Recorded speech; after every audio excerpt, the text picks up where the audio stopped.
We'll continue our coverage now on developments in Makoko, where the State House of Assembly in Lagos has halted demolition in that area. I'm joined by Chairman Yaba LCDA, Honorable Bayo Adefuye. Honorable, thank you so much for joining us on the news tonight.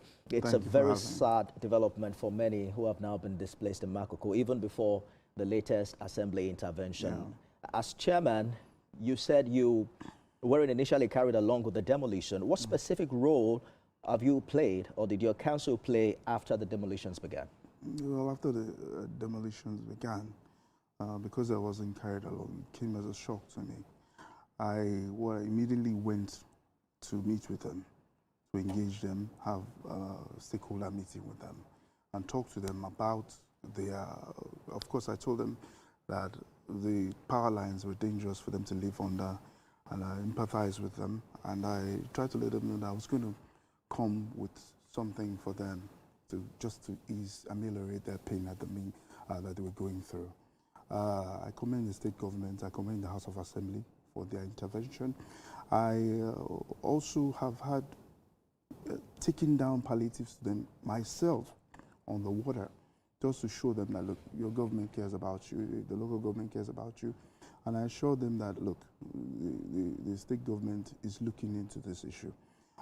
Of course, we have to say that the matter had been in discussion long before my administration came in, before I came into, became the chairman of Yaba LCDA. So there had been a lot of back and forth things since about 2021, I gather. But I've gone there to engage, to ensure that, look, this matter it's on the table, it's on the front burner. And you know, that even makes the story a bit more sad, because government is saying they've set aside as much as $2 million since 2021 for the redevelopment of Makoko Waterfront. I mean, that's a long time to notify residents and even relocate them.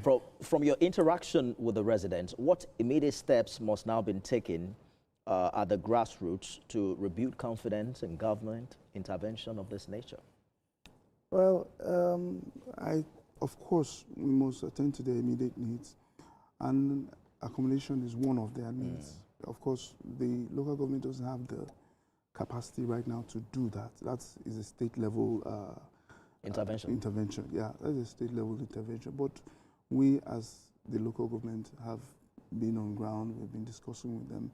I've had meetings with the state, with the governor as well, and I know he's planning to do something which is good for them. And I've also gone to do what is in our capacity to do. And at the time when I went, it was like an emergency. The allocation it was beginning of the year, the allocation hadn't come in, but I personally, even without going to the council, I just arranged things to take them. Till now, I have not been refunded by the council. The government is promising human face approach for residents. They expect that would mean real protection, compensation, resettlement, you know, for those who have been displaced within your LCDA. Before we go, it's a time when your party is also rolling out its nationwide e-registration. Yes. How do developments like the one in Makoko affect grassroots political mobilization? What is being done to reassure residents that, you know what, government is still with you, even though you are demolishing their houses and making them homeless? Of course, we have introduced incentives, thanks due to support from the state government, incentives to allow them to provide drinks, food at the centers where there's registration, and little your transport fare here and there, just to ease the suffering. But we have been a government that has been, from inception, we've been doing well for them. So due to this, they are really ready to listen to us. Do you fear that this might backfire, considering it's pre-election year? And I've heard politicians say, you know what, how do you make people homeless in the pre-election year? What do you do to pacify them prior to 2027?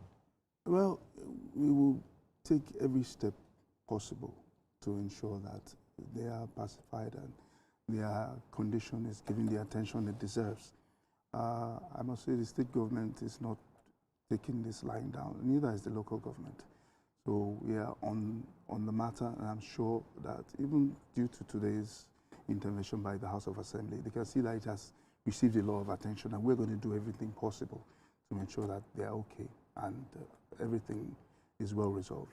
Honorable Bayo Adefuye is Chairman, Yaba LCDA. Thank you for talking to us. Thank you very much for having me.